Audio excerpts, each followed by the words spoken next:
कौन सी ऐसी समस्या रही है जो वर्तमान विधायक हैं वो पूरी नहीं कर पाए, हल नहीं कर पाए? कौन सी ऐसी समस्या नहीं है जो वहां नहीं है? पूरी समस्या ही समस्या है। ऑस्कार्स विलेज में जाइए, एंटर करेंगे विलेज से, राइट हैंड साइड में एक रोड है। वो रोड पर आपको वो रोड दिखेगी नहीं, वो आपको कूड़े के पहाड़ी आधा किलोमीटर तक दिखेंगे। आखिर कोई तो वजह होगी आम आदमी पार्टी की ताकत के पीछे, जिसको 3 चुनावों से पिछले भारतीय जनता पार्टी नहीं अपना लक्ष्य पा पा रही। लोगों का जो भ्रम है, जो इनका झूठ का गुब्बारा है, जो इनका मायाजाल है, वो लोग अब पूरी तरह से लोग उनके इसके दोहरे चरित्र को समझ चुके हैं। नमस्कार, नवोदय टाइम्स पंजाब के इसी समूह में आपका स्वागत है। दिल्ली चुनावों की घोषणा हो चुकी है और चुनावों की घोषणा के बाद हमारे पहले अतिथि हैं एक खतरों के खिलाड़ी, जिसे मैं खतरों के खिलाड़ी कहता हूं, वो इसलिए भी क्योंकि वो प्रदेश भाजपा के अध्यक्ष रह चुके हैं और वर्तमान में एनडीएमसी के उपाध्यक्ष रहे थे अभी कुछ दिनों पहले तक। फिलहाल उन्होंने एक ऐसी सीट चुनी है जो सचमुच एक ऐसे आदमी हैं उनके सामने जो लगातार 3 बार जीतते रहे हैं, चौथी बार वो भी मैदान में हैं, एग्रेसिव रहे हैं अपने कामकाज को लेकर के।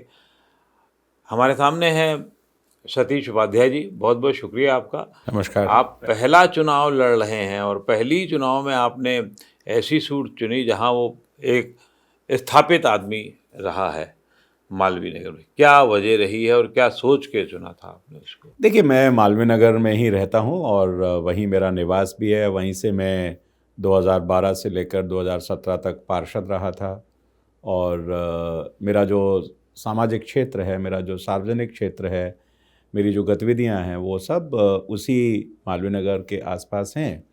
यूँ तो मैंने प्रदेश में भी काम किया है, एनडीएमसी में भी काम किया है और सवाल है कि अगर जीवन में आगे आपको बढ़ना है तो खतरों से तो डरने की आवश्यकता है ही नहीं और डर के मैंने कभी कोई काम किया नहीं। और ये सोच करके कि जो 3 बार से अगर विधायक रहा है तो शायद चुनाव लड़ने में और ज़्यादा मज़ा आएगा। ख़ास करके मैं जिस क्षेत्र में आता हूँ, 10 साल में 11 साल कह दीजिए, 3 बार वो रहे हैं। मालवीय नगर पूरी तरह से एक बेहाल विधानसभा है। मदन मोहन मालवीय जिनको भारत रत्न मिला, उनके नाम से मालवीय नगर है। यहाँ का जो कंपोजिशन है उसमें बहुत पॉश एरिया भी आपको, सफदरजंग डेवलपमेंट एरिया, सर्वोदय, सरप्रिय विहार, ग्रीन पार्क, ऐसा भी एरिया मिल जाएगा। दूसरी तरफ आपको बेगमपुर, अच्छीनी, हिमायूपुर विलेज भी मिल जाएंगे। कुछ झुग्गी झोंपड़ी क्लस्टर भी हैं, इंदिरा कैंप और वाल्मीकि कैंप। कुछ मुस्लिम डोमिनेटेड एरिया भी है। तो ये सभी जगह हैं, लेकिन इस सभी जगहों पर मैं देख सकता हूँ कि हालात जो हैं वो आप उसको किसी भी तरीके से साउथ दिल्ली की विधानसभा नहीं कह सकते। आप कैसे बेहाल कह रहे हैं मालवीय नगर? जैसे कि आपने बताया कि वो सब पॉश लोकेलिटीज़ ज़्यादातर हैं, गांव भी हैं तो बहुत अच्छे गांव हैं वो। कैसे है, कौन सी ऐसी समस्या रही है जो वर्तमान विधायक हैं वो पूरी नहीं कर पाए, हल नहीं कर पाए, जो लंबे समय से 10-12 सालों से ऐसी चलती चली आ रही है, जिसको हल नहीं किया गया? कौन सी ऐसी समस्या नहीं है जो वहाँ नहीं है? पूरी समस्या ही समस्या है। अब मैं आपको गिनाता हूँ। आप सफदरजंग डेवलपमेंट एरिया जहाँ पर मैं रहता हूँ, ग्रीन पार्क, सर्वोदय एन्क्लेव, सरप्रिय विहार, गीतांजलि, नवजीवन विहार, आप कहीं भी, ये तो मैं ए क्लास कैटेगरी की जगह बता रहा हूँ, शिवालिक, कहीं भी आप चले जाइएगा, सब जगह आपको सड़कें टूटी हुई ही मिलेंगी। कहीं पर सड़कों की रीकार्पेटिंग हुई नहीं और ये 10 साल में पूरी तरह से टूट करके ख़राब हो गई। इन्हीं कॉलोनीज़ में, क्योंकि एक बार इन कॉलोनीज़ का नाम लेता हूँ, बाद में दूसरे का बताऊँगा, इनकी बैकलेन जो है वो पूरी तरह से बदहाली में है। इन्हीं कॉलोनीज़ में जो पार्क्स हैं उनकी मेंटेनेंस ज़ीरो हो गई है। अगर 10 साल 20 साल पहले कोई झूले लगे थे वो टूटे पड़े हुए हैं। इन्हीं कॉलोनीज़ में ऐसे डार्क स्पॉट भी हैं जहाँ पर लाइटिंग की आवश्यकता थी वो नहीं हुई है। इन्हीं कॉलोनीज़ के अंदर अगर सैनिटेशन आप देखेंगे तो आपको दिखाई देगा कि पूरी तरह से सफाई की अर्थव्यवस्था चरमराई हुई है। इन्हीं कॉलोनीज़ के अंदर अगर आप स्टॉर्म वाटर ड्रेन देखेंगे तो पूरी तरह से चॉक्ड हैं, कहीं पर भी आपको डीसिल्टिंग होती दिखाई नहीं देगी।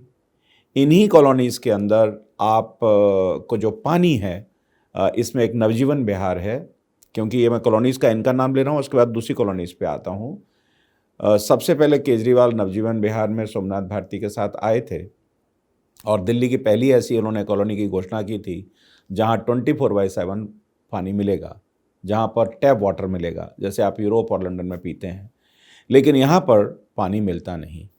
सीवर की अगर आप व्यवस्था इन कॉलोनीज़ में देखेंगे तो सीवर पूरी तरह से, अगर इन जगह जाएंगे तो पूरी तरह से चॉक्ड पड़े हुए हैं। इन्हीं समस्याओं से जुड़ी हुई दूसरी जो कॉलोनीज़ हैं, अर्जुन नगर है, गौतम नगर है, हमारा मालवीय नगर के जो डिफरेंट ब्लॉक्स हैं, हिमायूपुर है, जिया सराय है, अचिनी विलेज है, बेगमपुर विलेज है, सब जगह सड़कें पूरी तरह टूटी हुई हैं। और जो सीवर हैं, ऑन रिकॉर्ड मैं ये बोल रहा हूँ क्योंकि मैंने सब जगह का दौरा किया है, अगर सीवर की लाइन अगर सपाट है तो सब जगह के सीवर इन छोटी कॉलोनीज़ में 5-5, 4-4 इंच ऊपर उठे हुए हैं। स्टॉर्म वाटर के लिए सब जगह गड्ढे किए हुए हैं। ये पहली ऐसी कॉलोनीज़ मालवीय नगर निकली जिसमें इस बारिश में, अगर हम अलग राज्यों की बात करते हैं जहाँ पर हर साल बाढ़ आती है, यहाँ 4 फीट से लेकर के और 7 और 8 फीट तक पानी भरा। ग्रीन पार्क की बात कर रहा हूँ, कृष्णा नगर की बात कर रहा हूँ, अर्जुन नगर की बात कर रहा हूँ, और तो और मेरे यहाँ आईआईटी आता है, जहाँ आईआईटी की व्यवस्था सब कुछ अपने आप आईआईटी करता है। उनके करोड़ों रुपए के इक्विपमेंट पानी जल भराव के कारण से खराब हो तो गए। क्या ये चुनाव सिर्फ जो है सड़कें टूटने, पानी भरने पर ही सीमित रह गया? कोई एक 10, 12, 15 साल की एक ऐसी बड़ी समस्या थी या नहीं हल हो पाई? या आप क्योंकि प्रदेश स्तरीय के, राष्ट्रीय स्तर के नेता हैं, तो कोई उस तरीके के मुद्दे यहाँ नहीं काम कर रहे हों? नहीं, सवाल मुद्दे, ये चुनाव विधायक का चुनाव है। ये पहला चुनाव जो था वो तो मोदी जी के देश का चुनाव था। ये बुनियादी सुविधाएं अगर आप अपने क्षेत्रवासियों को नहीं दे पा रहे हैं, बुनियादी सुविधाएं क्या है? बुनियादी सुविधाएं हैं कि आपकी सड़क ठीक होनी चाहिए, बुनियादी सुविधाएं आपके फुटपाथ ठीक होने चाहिए, बुनियादी सुविधाएं आपके पार्क ठीक होने चाहिए, बुनियादी सुविधाएं आपको पानी मिलना चाहिए, बुनियादी सुविधाएं आपको पानी के बिल बढ़े हुए नहीं आने चाहिए, बुनियादी सुविधाएं आपके जो बिजली है उसके बिल बढ़े हुए नहीं आने चाहिए, और सबसे बड़ी सुविधा है सैनिटेशन, डीसिल्टिंग। आप ये देखिए, आप अपना कैमरा अभी ले जाइएगा, मैं तो यहाँ बैठकर आपको बताता हूँ और लोकेशंस भी बता देता हूँ। ऐसी ऐसी लोकेशन है कि एक रोड है, जो रोड गांव के लिए जाता है, उस रोड पर आधा किलोमीटर पर कूड़े के पहाड़ बनने के कारण से पिछले 5-6 साल से वो कूड़े से पट चुका है, उसको कोई उठाने वाला नहीं है। तो मैं उसकी बात नहीं करूँगा क्या? It is visible, you can see. हौसखास village में जाइए, एंटर करेंगे विलेज से, राइट हैंड साइड में एक रोड है, वो रोड पर आपको वो रोड दिखेगी नहीं, वो आपको कूड़े के पहाड़ ही आधा किलोमीटर तक दिखेंगे। तीसरा, आप अरविंदो मार्ग से जाते हैं, लेफ्ट हैंड अरविंदो कॉलेज की तरफ जाते हैं तो स्टॉर्म वाटर ड्रेन के नाले हैं, आधा किलोमीटर तक आपको वहाँ पर गार्बेज और वो नाले बंद। ये इसका रेट्रोस्पेक्टिव इफेक्ट है। मैं जो बातें ये बोल रहा हूँ उसका इफेक्ट ये है, एक तरफ से तो दिल्ली सरकार पूरी तरह से नाकाम है गवर्नेंस करने में। Governance in this sense when I am saying, ये जो 7 फीट पानी भरा, लोग क्यों नहीं बात करेंगे इसकी? लोगों के लाखों रुपए के नुकसान हो गए, लोगों की गाड़ियां बर्बाद हो गई, कोई देखने वाला नहीं। कारण क्या? कारण ये लापरवाही, कारण ये पुअर गवर्नेंस, कारण ये कि आपको भ्रष्टाचार के अलावा कुछ ध्यान ही नहीं। आप बताइए कि आपने डीसिल्टिंग पिछले 10 साल से 12 पुला नाला, सुनहरी पुला नाला क्यों नहीं कराई? Whose responsibility is this? सरकार किसके लिए है? दिल्ली सरकार। ये उसके प्रव्यू की चीजें हैं, मोदी जी इसके लिए नहीं रोक रहे। जब पानी भर गया, सो मच सो, यहां 7-8 फीट पानी तो भरा ही, फर्स्ट टाइम चाणक्यपुरी में भी पानी भर गया। आप कल्पना करिए कि एक आदमी के घर का जब नुकसान इतना हो जाएगा तो सरकार किसके लिए है? ये तो वर्ल्ड क्लास सिटी की बात। आप वर्ल्ड क्लास, आप कहते हैं लंदन, अमेरिका, आप क्या आपने यहां बना दिया? और बाद में लेफ्टिनेंट गवर्नर ने, हमारे सांसदों ने जब वहां दौरा किया, ये पानी भर गया, गोल्फ लिंक भरा उसके कारण से। इसका रेट्रोस्पेक्टिव इफेक्ट देखिएगा। ग्रीन पार्क में आप कल्पना कर सकते हैं कि 5-5 फुट पानी भर जाए। आप कृष्णनगर में कल्पना कर सकते हैं कि 7 फुट पानी भर जाए, 9 फुट पानी भर जाए। What we are talking, what governance we are doing. हम विधायक किसके लिए हैं? अगर मुझे ये नहीं पता, मुझे मालूम है, मैं एनडीएमसी में था, एवरी ईयर हमको एनडीएमसी के नालों की बिफोर मानसून हमको 4 महीने से डिसिल्टिंग करानी होती है। We have to make a plan. Summer action plan बनाते हैं पानी का, डिसिल्टिंग का प्लान बनाते हैं। 11 साल से डिसिल्टिंग नहीं हुई और कई सौ ट्रक मलबा जब ये हुआ उसके बाद बारापूला नाला और लेफ्टिनेंट गवर्नर के इनिशिएटिव पर वहां से उठा। Who is responsible for this?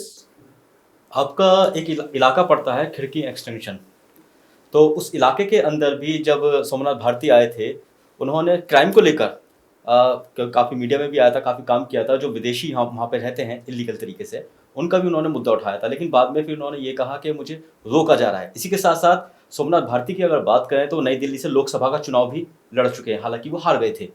तो आपको क्या लगता है कि वो आपके सामने कितने बड़े जो है दावेदार साबित होंगे, क्योंकि लोकसभा का चुनाव वो लड़ चुके हैं ऑलरेडी और आप पहली बार जो है विधानसभा का चुनाव लड़ रहे हैं? नहीं, मैं बड़े छोटे की बात ही नहीं करता हूं।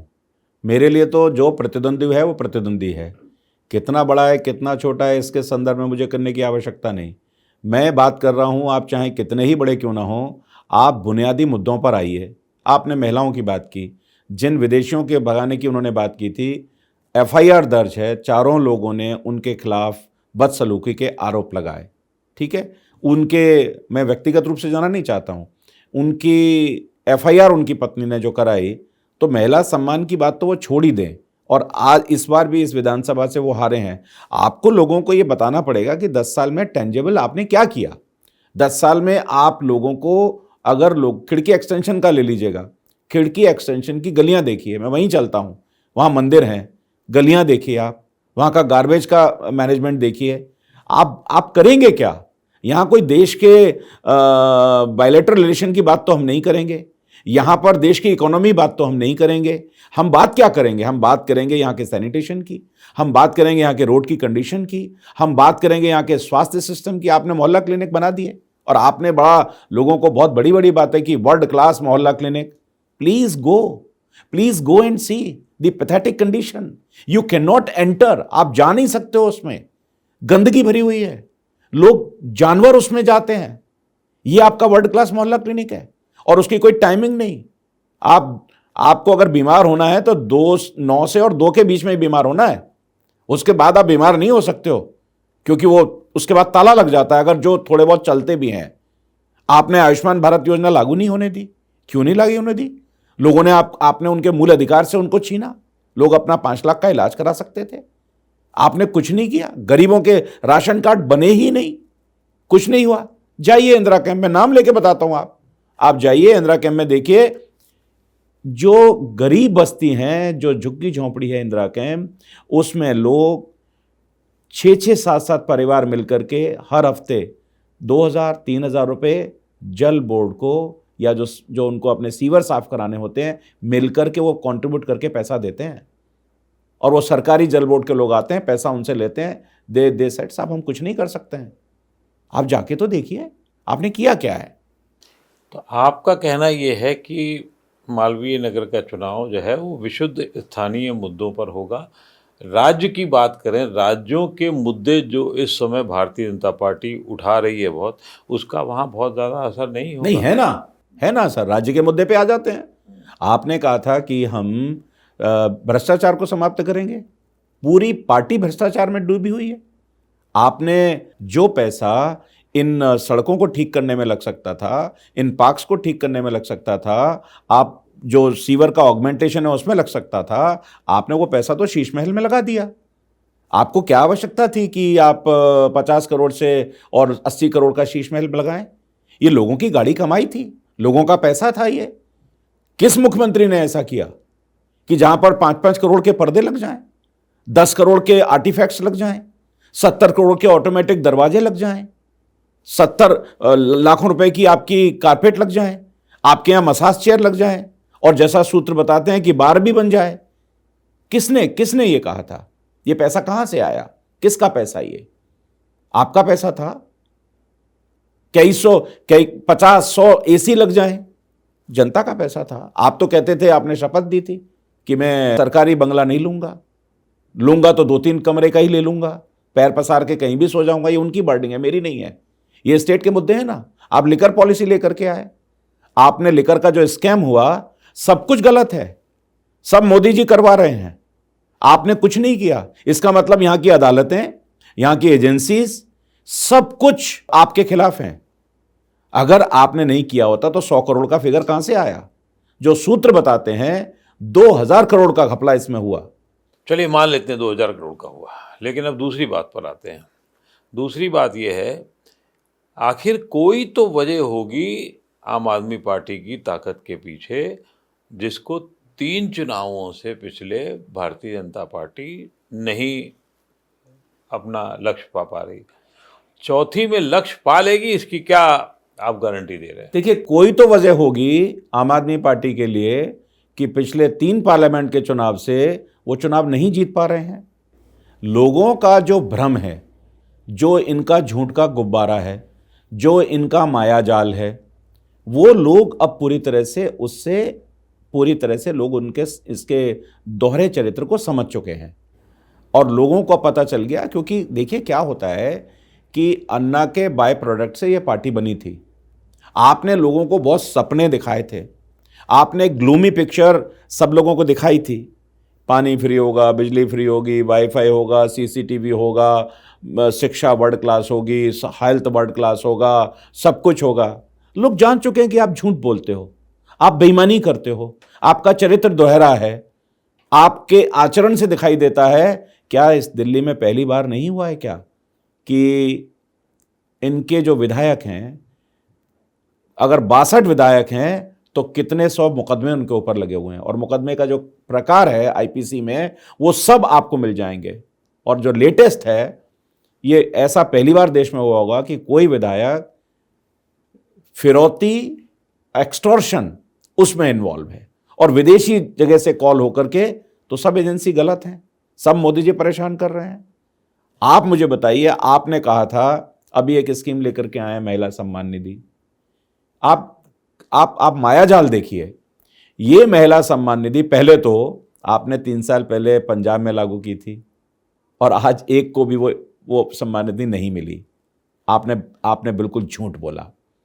यही सम्मान निधि, आतिशी जी का बयान है, आप तो इलेक्ट्रॉनिक मीडिया में हैं, उनका बयान है कि ये सम्मान निधि हम लागू कर रहे हैं और सितंबर से सबके खाते में पहुंच जाएगी। झूठ की कोई पराकाष्ठा होगी? और वही सम्मान निधि अब आप चुनाव से 10 दिन पहले फिर ले आए। यानी एक ही स्कीम 2 बार लॉन्च हो रही है। एक पहले आपने लॉन्च कर दी, वो इंप्लीमेंट हुई नहीं, वो स्कीम दोबारा आ गई, और आपका महिला और बाल कल्याण विभाग कहता है कि इस नाम की कोई स्कीम ही नहीं है। अच्छा, पैसा कैसे जाएगा?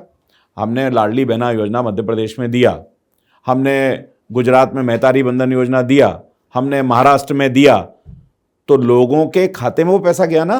ये बताइए, आप ये जो जितनी योजनाएं बता रहे हैं, महाराष्ट्र की, मध्य प्रदेश की, हरियाणा की, आपकी योजना कहाँ है? हमारी योजना, हमारा घोषणा पत्र बिल्कुल तैयार हो गया है, और हमने दिल्ली के जितने भी लोग हैं, झुग्गी झोंपड़ी से लेके सभी वर्गों से, सभी समुदाय से, महिलाओं से, युवाओं से, व्यापारिक संगठनों से, हमने सबसे अपने संकल्प पत्र के लिए सुझाव लिए हैं, वकीलों से लिए हैं, पत्रकारों से भी लिए हैं, सबसे सुझाव लिए हैं। निश्चित रूप से जल्दी ही वो हमारा घोषणा पत्र तैयार हो रहा है, संकल्प पत्र, और भारतीय जनता पार्टी क्या क्या करने वाली है वो भी आपके सामने बहुत जल्दी आ जाएगा। जो एक दिल्ली की जनता आरोप है विपक्ष का कि जो योजनाएं हैं जो चल रही हैं उनके भले के लिए जनता की, वो खत्म हो जाएंगी, और भारतीय जनता पार्टी अपना नया देने में क्या आ रही है, कितना देर क्यों लगा रही है, ये भी लोगों के दिमाग में एक संशय तो मुझे लगता है कि मैं लोगों को बिल्कुल स्पष्ट करना चाहता हूं कि ये एक जो भ्रम फैलाने का काम आम आदमी पार्टी ने किया है कि जो बेनिफिशियरी योजनाएं हैं, जो लोगों के हित की योजनाएं, इनको हम बंद कर देंगे। निश्चित रूप से जो लोगों के भले की योजनाएं, उनको किसी को बंद नहीं किया जाएगा, बल्कि हम उनको और बेहतर तरीके से उनको हम देंगे। ये केवल एक भ्रम फैलाने का काम है, झूठ बोलने का काम है कि भारतीय जनता पार्टी आएगी वो बंद कर देगी। हो सकता है कि हम 20,000 लीटर की जगह 40,000 लीटर कर दें, हो सकता है कि हम उन चीज़ों को और बेहतर तरीके से करके दें। तो इसलिए ये इसमें कोई सच नहीं है, ये केवल एक भ्रम फैलाने का काम है जो आम आदमी पार्टी की कार्यशैली है, झूठ बोलना, लोगों को भ्रम में रखना। लोग अब इन चीज़ों को समझ चुके हैं, लोगों को समझ आ गया है कि ये झूठ बोलते हैं। क्या आप किसी और वर्ग को टारगेट करके आगे काम करना चाहते हैं ताकि चुनाव में उसकी सफलता सुनिश्चित हो सके? हम तो मोदी जी का जो मूल मंत्र है, सबका साथ, सबका विकास, सबका प्रयास, इसको लेकर के हम काम करेंगे। हमारे लिए सब कोई बराबर हैं, हम तो कोई अलग भेदभाव करके काम करते नहीं हैं।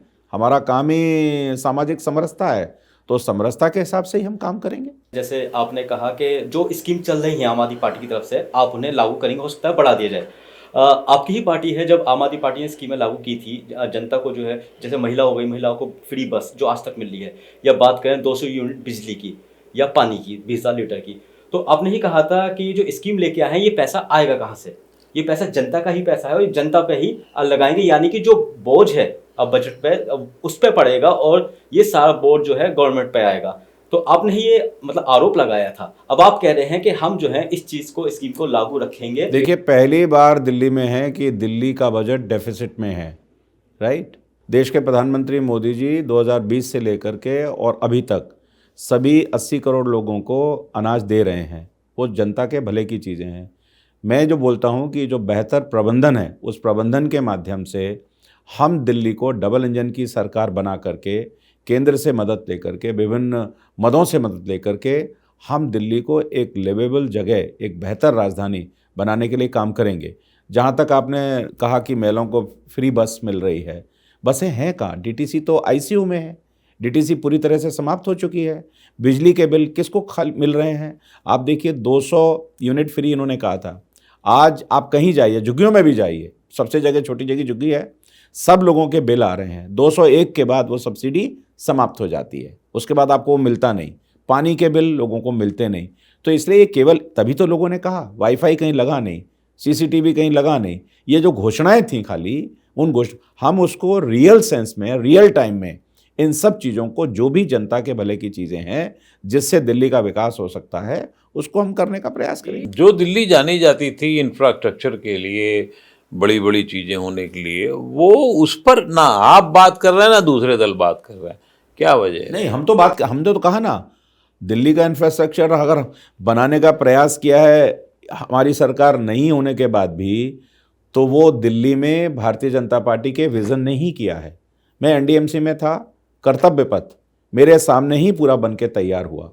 आप नारोजी नगर में मेरे यहाँ आइए, सरोज नगर में आप आइए, एनबीसीसी जिस प्रकार से नया इंफ्रास्ट्रक्चर बना रही है, जिस तरीके से नए शॉपिंग मॉल बन रहे हैं, जिस तरह से हाउसिंग स्कीम बन रही हैं, जिस तरीके से टनल जो नई बनी है दिल्ली के लोगों को इस ट्रैफिक के से निजात दिलाने के लिए, अभी जो गडकरी ने एक और टनल निकालने की बात की है, जो लोगों को जितने फ्लाईओवर बनाने की बात की है, जो ईस्टर्न वेस्टर्न पेरिफेरी बने, ये सब किसने बनाया? ये केंद्र सरकार ने बनाया। इन्होंने तो कुछ बनाया ही नहीं।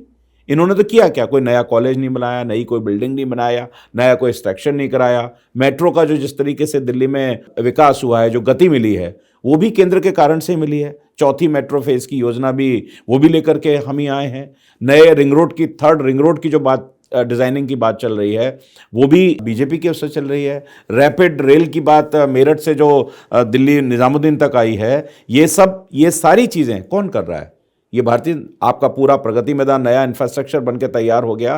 किसने विज़न किया था? ये विज़न अगर नहीं होता तो हम पुराने उसी में घूमते रहते। ये पूरा तैयार हो गया, नया पार्लियामेंट बन गया। ये इंफ्रास्ट्रक्चर जो बन रहा है वो केवल और केवल भारतीय जनता पार्टी दिल्ली में नहीं होते हुए भी बना रही है। लेकिन इन्होंने तो कुछ, आप ये बताएं ना कि इन्होंने क्या बनाया नया?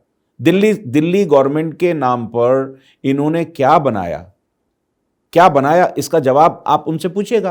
क्या उन्होंने कितनी 10 बिल्डिंग कोई बना करके जो देखे आइकॉनिक चीजें हैं, टेंजेबल दिखाई दें? लेकिन राजनीतिक दलों ने जो आम आदमी को तो बिल्कुल फुटबॉल बना रखा पोल्यूशन के मामले में।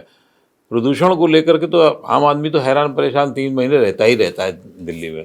नहीं, आदमी परेशान रहते हैं, लेकिन किसके कारण से? क्या बोलते थे केजरीवाल कि पंजाब से पराली जलती है? ये सवाल था या नहीं था? वो बोलते थे पंजाब से ही आता है। पंजाब से रुकवा दीजिए, पंजाब से रुकवा दीजिए। पंजाब में सबसे ज़्यादा पराली जलती है। आज पंजाब में सरकार किसकी है? आम आदमी पार्टी की सरकार है। अब वो कह रहे हैं कि पंजाब से नहीं आ रहा धुआं। सीधी कन्वीनियंस। ये पंजाब से धुआं नहीं आ रहा, ये धुआं तो उत्तर प्रदेश से आ रहा। हवा उल्टी बहने लगी है, पंजाब से बंद हो गई, यहां से होने लगी। आपको ध्यान होगा, इन्होंने ही आप सब लोगों को मीडिया में कहा था कि मैंने पराली का एक बड़ा अच्छा मैं तो IITian रहा हूं, तो मैंने एक बिल्कुल नया उपाय निकाल लिया है। अब उस पराली से बना करके सब लोग उससे तो पैसे मिलेंगे। दिस इज ऑल केवल झूठे वायदे, लोगों को झूठ बोलना। तो सवाल ये है, मैं आपको एक ही बात कहना चाहता हूं, करप्शन, भ्रष्टाचार, क्रिमिनलिटी, क्राइम, महिलाओं का सम्मान नहीं करना, स्वाति मालीवाल के साथ जो हुआ, जिस तरह की चीज़ें हैं, ये सरकार गवर्नेंस के अलावा, दिल्ली के विकास के अलावा सब कुछ ये सरकार करती है, लेकिन विकास के काम इसके पास कुछ है ही नहीं, कोई विज़न ही नहीं है। एक छोटी सी बात मैं कहना चाहता हूँ, कॉमनवेल्थ गेम हुआ था तो हम लोगों ने 66 रोड बनी थी जिनको हम इमरजेंसी लेन कहते हैं, क्योंकि बाकी तो सब कंजस्टेड ही है। उसमें से एक भी रोड नई बनी नहीं। अगर आज कोई इमरजेंसी हो जाए, किसी को जाना हो, तो वो कुछ कर नहीं सकता। आपके पास कोई उपाय नहीं है कि आप इमरजेंसी में कहीं पहुंच पाएँ। तो आपने क्या नया किया है? आपने कुछ भी नया नहीं किया। चलिए, आरोप प्रत्यारोप और वास्तविकता के दौर के कश्मकश में अभी बहुत समय है, चुनाव लंबा है, फिर कभी बात होगी। बहुत बहुत शुक्रिया। बहुत बहुत धन्यवाद श्रीवास्तव जी।